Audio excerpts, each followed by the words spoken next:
hoy la gente del chat de YouTube me ha recomendado video reaccionar a los game overs más perturbadores de los videojuegos. Algunos no eran para niños. A ver, les voy a ser honesto, yo de pequeño sí era muy fan de ir a las maquinitas y tipo gastarme, incluso lo de la tortilla. Sí me acuerdo que me llegaron a pegar 2 veces, boludo, por haber preferido echarme otra partida del Super Bomberman, que ahí había una maquinita donde habían retas y todo eso. De The King of Fighters no fui mucho, yo prefería jugar Snow Bros o pendejadas así, pero el Neo Bomberman yo era la maldita cabra, man. Y yo recuerdo que también, sobre todo en la arcade, habían un montón de juegos que tenían así game overs perturbadores. Me acuerdo que de los que más me traumaban eran de esos donde tenías una dinamita como tu personaje y de poco a poco se iba acabando porque entre menos tiempo pasaba más se acercaba y no sé, te daba como ansiedad siendo niño, man. Así que bueno, estoy aquí con los bros de Kick. Recuerden suscribirse para poder seguir viendo esta clase de contenido y vamos a darle con todo, pues.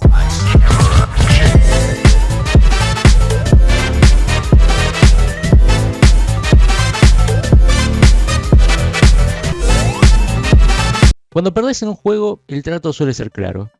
Fallaste, volvé a intentar. Pantalla negra, sonido corto, nada personal. Pero algunos juegos no respetan ese trato. No te dicen, intentalo de nuevo. Te muestran algo distinto, algo que no esperabas. Y el problema no es morir. El problema es lo que el juego decide mostrarte, justo cuando bajamos la guardia. Estos son game overs que no buscan castigar tu habilidad, sino que buscan quedarse en tu cabeza. Hong Kong 97 es un juego pirata del 95 para la Super Famicom.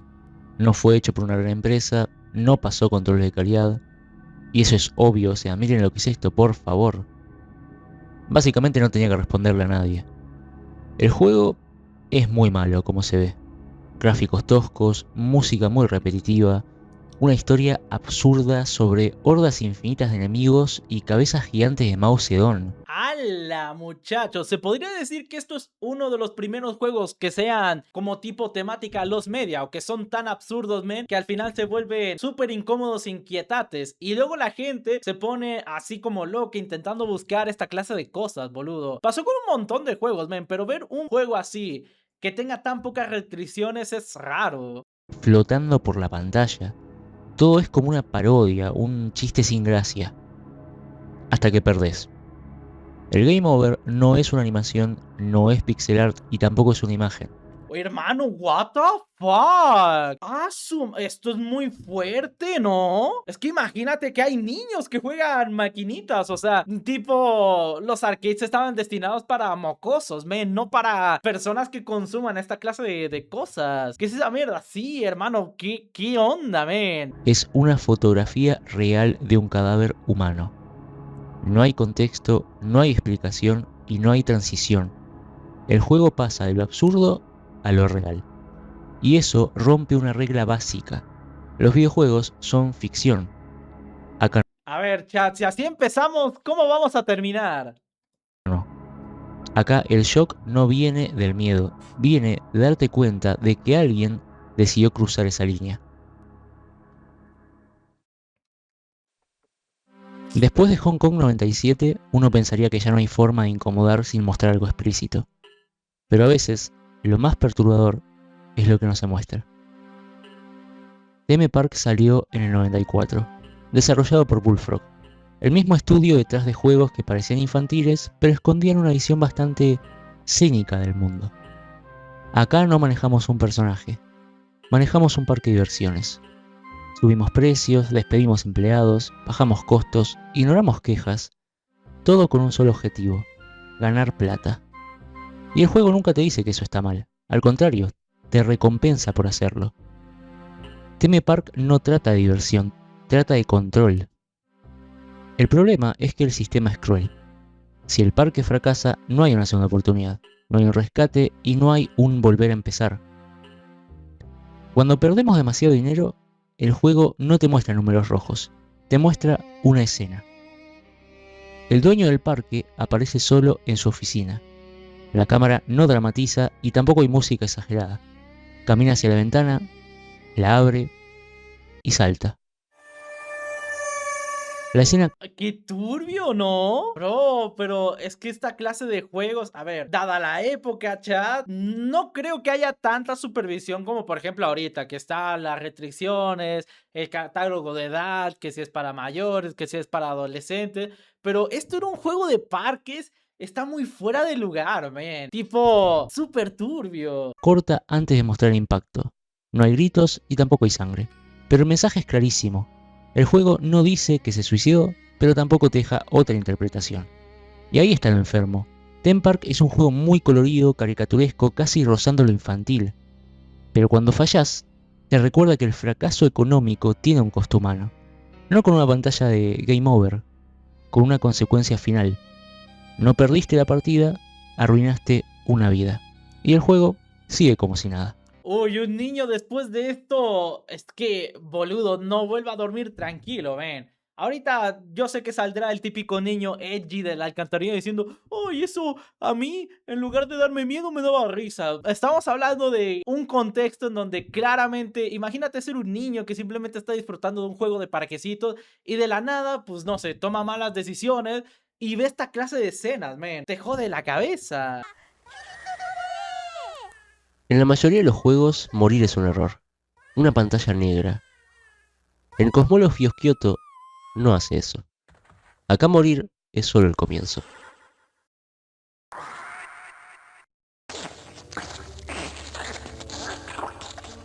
Oh, ya, pero hermano, pero ¿qué son estos game over, man? Yo creí que iban a poner, no sé, cosas como por ejemplo el de King of Fighters, que bueno, no tenía un game over tan así, man, pero recuerdo que Tekken y había otro par de juegos, chat, que eran más famosos en la arcade, tenían pues game overs que eran como que te daban ansiedad y alguno que otro que era turbio, pero estos ya, o sea, sobrepasan mucho. El niño rarito que nadie le habla y que se cree prota y ni en su casa lo ven así, literal. Cosmology of Kyoto es un juego del 93. No es de terror y tampoco es de acción.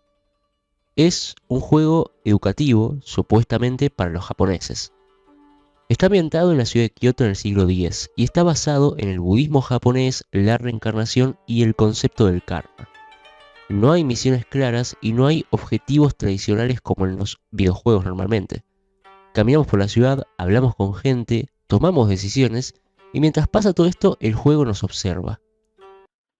A ver, no, boludo, ey, alto anuncio, ya. No, sí voy a tener que editarlos, aunque sea un poquito nomás. Dale, Tilín. Algo que siempre me pareció curioso, men, es que el tipo de terror que uno se encuentra en, por ejemplo, Asia, principalmente en Japón, es muy distinto al que nosotros los occidentales tenemos, ¿no? Por así decirlo, ellos son como más que tienen que ver con la persona o con los hechos y es como un terror más tirando al lado psicológico, mientras que en esta parte del Chaco es como más entidades y cosas reales, ¿no? Es decir, ahí, por ejemplo, se hablan más de maldiciones, de cosas de karma, de chi, y aquí es como el chupacabras, o no sé, la llorona, o qué clase de terror hay en su país. La verdad es que no sé tanto, pero el terror japonés es como más tirando para el psicológico, tipo, maldiciones y cositas así. Lo más fuerte que vi fue Street Fighter cuando salían todos madreados cuando perdían. Este estaba más o menos God, man. Sí daba un poco de ansiedad, pero pues es lo que hay. Sin embargo, el juego nunca nos explica qué es lo que está bien y qué es lo que está mal. Podemos insultar a alguien, podemos robar, podemos ignorar a un mendigo, entrar donde no tenemos que entrar. Y a pesar de todo esto, nada pasa en el momento. Pero el juego anota todo. En algún punto, morimos. Puede ser por una enfermedad, por violencia, por una decisión muy estúpida. Y esperamos ese game over. Pero nunca aparece. En su lugar, el juego nos juzga. Dependiendo de cómo vivimos en el juego y las decisiones que tomamos, el juego decide qué hacer con nosotros. Podemos reencarnar como un animal, como un perro, como un insecto o algo muchísimo peor. Podemos quedar atrapado en uno de los infiernos budistas. Una vez en el infierno, algunos demonios nos arrancan la lengua, otros nos aplastan el cuerpo lentamente, otros nos obligan a revivir una y otra vez.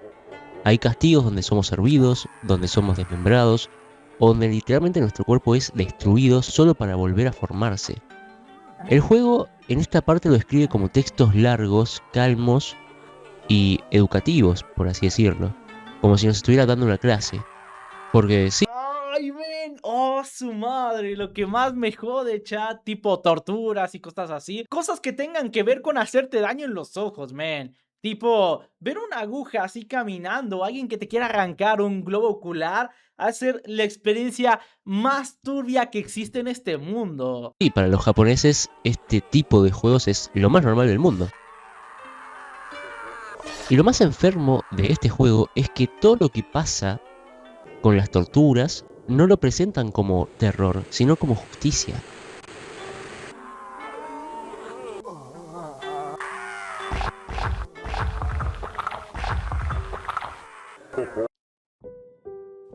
Haunting Ground no arranca con monstruos, arranca con una idea mucho más incómoda. A ver, desde el título, no sé ustedes si lo captan, pero la mirada del perro es súper rara, men. Parece como de estos que luego dicen que son en internet, mimics, chat. O bueno, aquí en México se les conoce como nahuales, o sea, seres humanos que se pueden transformar en animales, ¿no? Pero, o sea, los ojos son como que algo que no les cambia.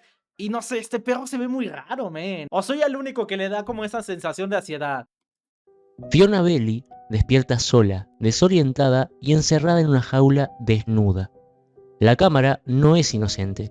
El juego insiste en mostrarla vulnerable, expuesta y observada. Desde el primer minuto, Fiona no es solo una víctima del horror, sino que es un objeto dentro de él.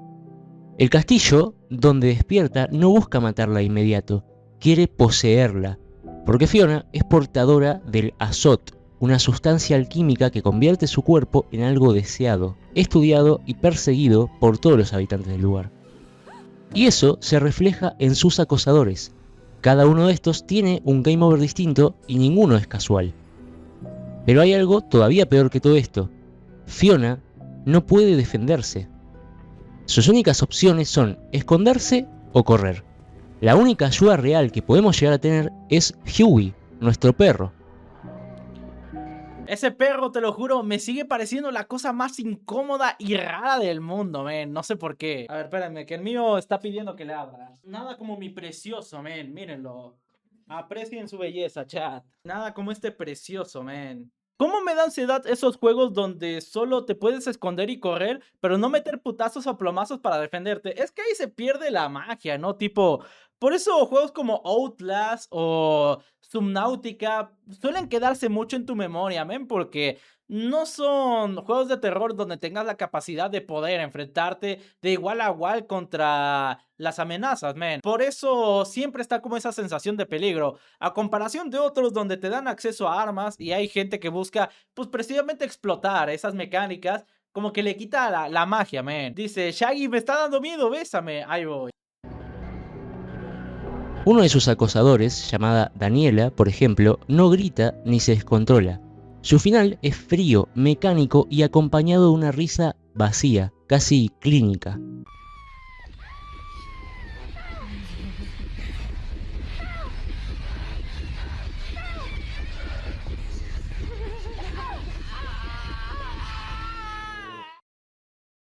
Está censurado, ¿por qué se ve así?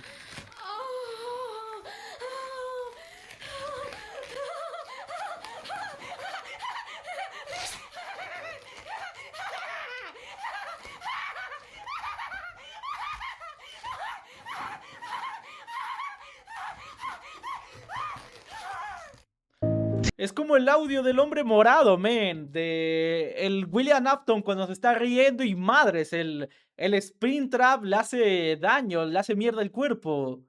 Fiona deja de ser persona y pasa a ser material.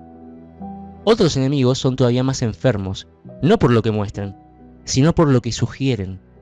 El juego, al momento de estos game over, corta la imagen, apaga la acción y deja solo el sonido.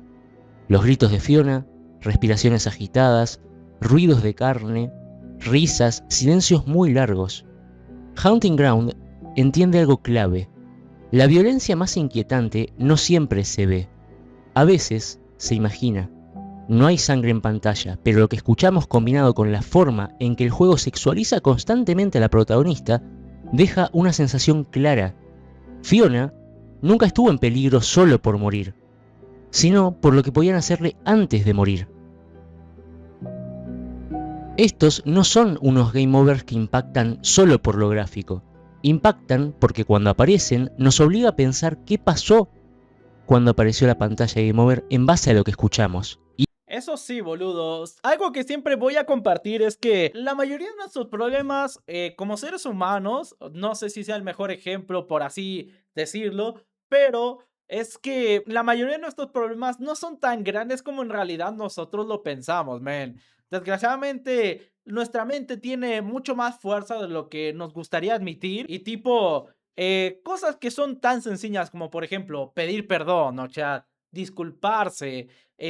O por ejemplo, bajar un poco lo que viene siendo el orgullo. O mismamente en situaciones así, boludo, que uno entra en cólera, men, y se empieza a llenar así de un montón de pensamientos negativos. O sea, es más que nada porque no medimos lo fuerte que pueden llegar a ser nuestras emociones, men, cuando se combinan con un razonamiento lógico. Y muchas veces como que se incrementa, se hace como una bola de nieve, chat.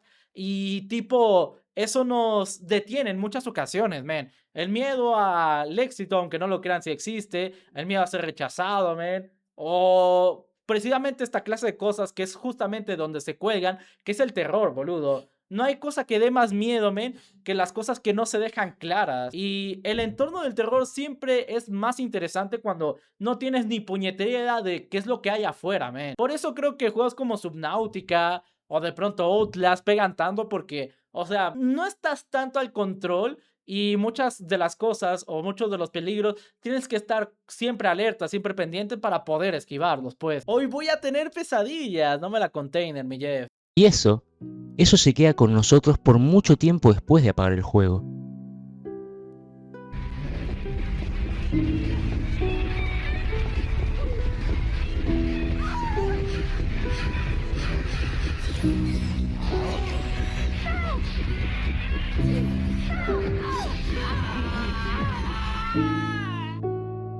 Ahí se vio cómo la tiró, ¿no, chat?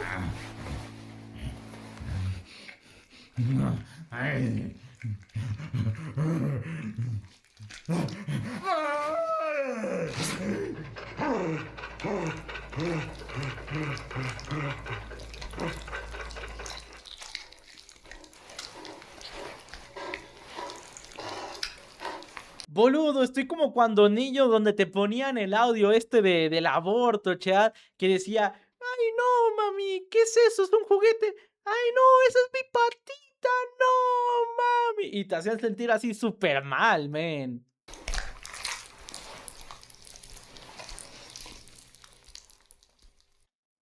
Detesto lo inestable de este suelo. Mi vieja por dos. Señora Frieren.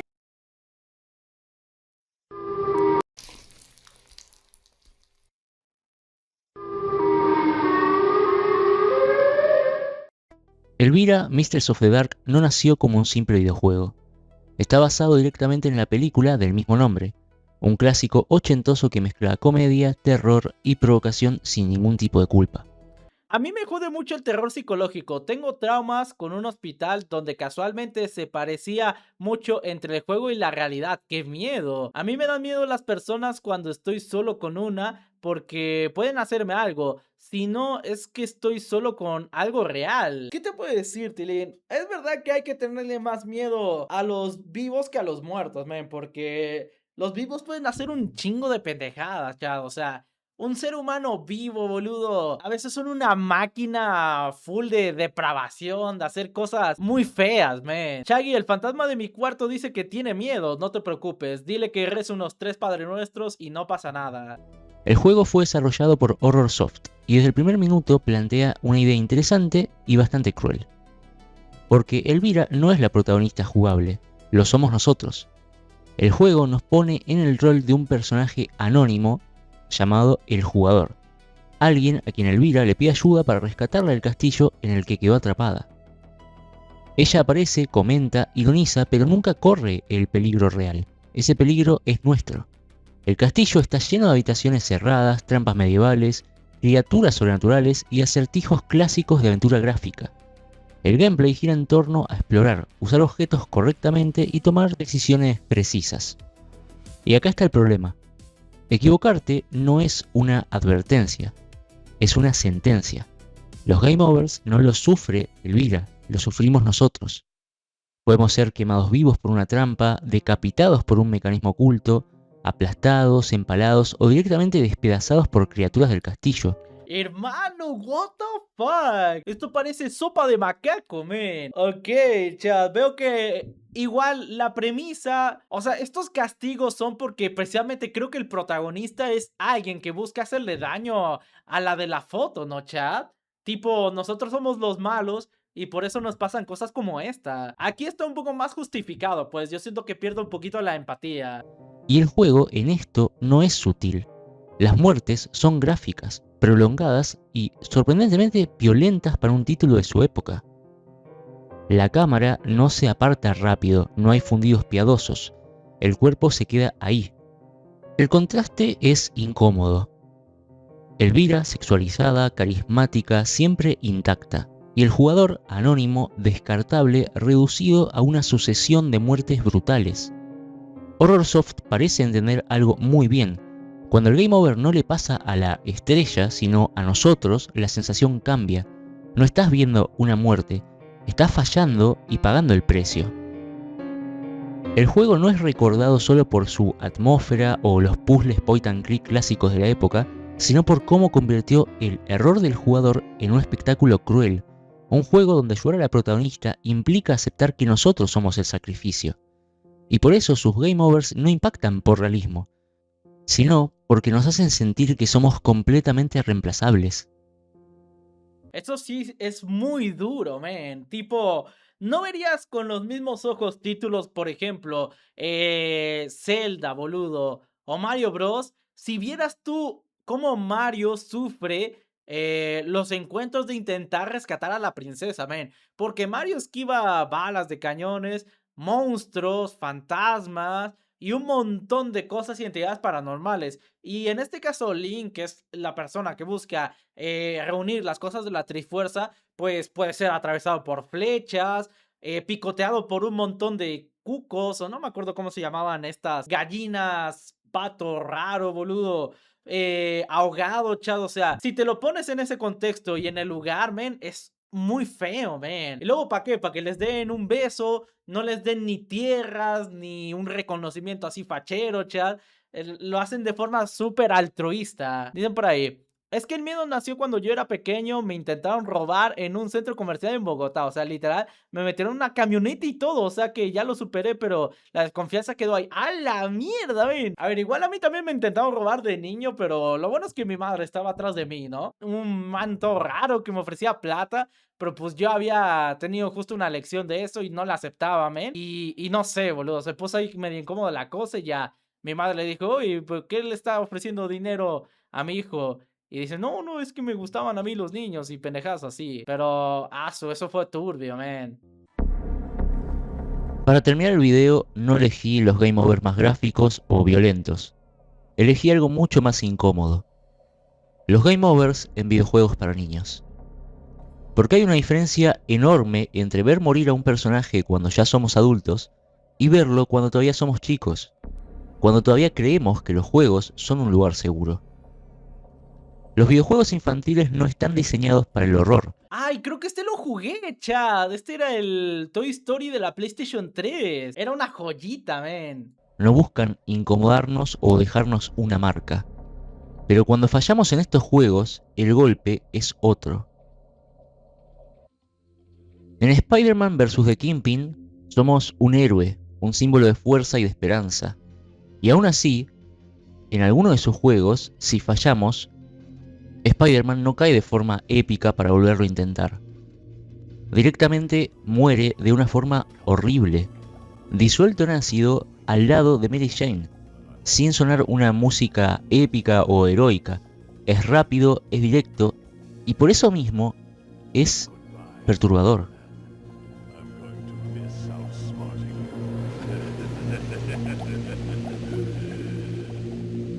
Zelda Majora's Mask es un Nah, hubiera sido más perturbador que tipo hubiese habido una animación donde salían y ambos estaban todos hechos huesos, man. O han de haber aplicado la de Rick y Morty, chat, que tipo es un tanque de ácido falso, boludo, y soltaban ahí huesos de pollo y no sé, de cualquier huevada, ¿eh? ¿Alguien más nota que el video se escucha mal por algunos momentos? Sí, supongo que ha de ser problema, pero ya del micro del creador, ¿no? Y digo, todos iniciamos por algo, man. Y la verdad es que el vídeo, pese a que la calidad del audio no es muy buena, chat, me parece una joya. O sea, realmente el man no se conformó con mostrarte los típicos game overs que uno encuentra, man, que es así como los del Street Fighter o de algunos juegos, sino que realmente son cosas muy fuertes, man, muy fuera de lugar. juego con personajes muy caricaturescos y una música que parece tranquila con colores brillantes. Pero el verdadero enemigo no es un monstruo, es el tiempo. Si nosotros fallamos, la luna cae con una cara totalmente horrible y no hay ningún tipo de escape. Yo de pequeño cuando me decían que el sol iba a explotar en 9990 años, man. Yo creo que era la misma sensación de ansiedad o incluso peor porque bueno, te sucede en un juego, ¿no? Ese es el Majora, ¿cómo lo amé? Hay mucha gente que ha jugado este juego. Yo no tuve el privilegio de conocer nada de la saga de Zelda, man. O sea, yo siempre he estado súper separado de esto, no sé por qué. Pero muchos que han jugado, amigos y cosas así, que han tenido experiencia con el Majora's Mask, me han dicho que es un juego que les tienen mucho cariño, men, pero al mismo tiempo que tiene recuerdos turbios de él, boludo, por esta clase de cosas. El puto game over del Majora, ese huevón de las máscaras era retrétrico, sí, men. Las casas desaparecen después de que la luna se estrelle contra la Tierra y los personajes que conocimos en la historia simplemente dejan de existir. No es una muerte individual, es un final absoluto. Y lo más inquietante de esto es que el juego nos lo avisa todo el tiempo. La luna nos mira, desciende lentamente y nos recuerda que vamos a fallar. Cuando somos niños, esto no se siente como un game over, se siente más como una catástrofe. Solo un impacto final y silencio. Quizá por eso Majora's Mask sigue siendo uno de los finales más perturbadores, no porque muera un personaje, sino porque mueren todos, incluyendo a nosotros. Después de ver caer la luna, volvemos a algo que en teoría debería ser inofensivo. Un juego hecho por Disney. Tarzán para la Play 1. Pensado para niños. Obviamente, típico de Disney, colores brillantes, una música muy optimista y un personaje que se balancea entre lianas como si nada pudiera salir mal. Pero cuando fallamos, Tarzán cae al vacío. Y entonces pasa algo extraño. Una persona nos arroja un barril, no para atacarnos, sino para acercarse a nosotros. El barril se detiene lentamente cerca del cuerpo, y en ese silencio incómodo, entendemos que no viene para ayudarnos. Entendemos muy bien a lo que viene y no va a ser bueno. Estamparle el barril, chat, para destruirle el pecho o el cráneo. Boludo, ¿quién supervisó esta pendejada? El juego no nos muestra el final, pero tampoco necesita hacerlo, porque ese gesto claramente no es un rescate, es una preparación. Y entendemos que es para el peor final posible. Esto para un adulto puede ser un poco raro, pero para un niño es una imagen que nunca se olvida. Uy, chat, qué buen vídeo, men. A ver, la verdad es que el man se sacó la tula y sacó casos que muy poca gente conoce y que no son los típicos que uno encuentra, chat. De verdad, mis respetos, ¿eh? El terror con jugo lo ha hecho muy bien. Este vídeo debería tener más visitas, sin duda alguna.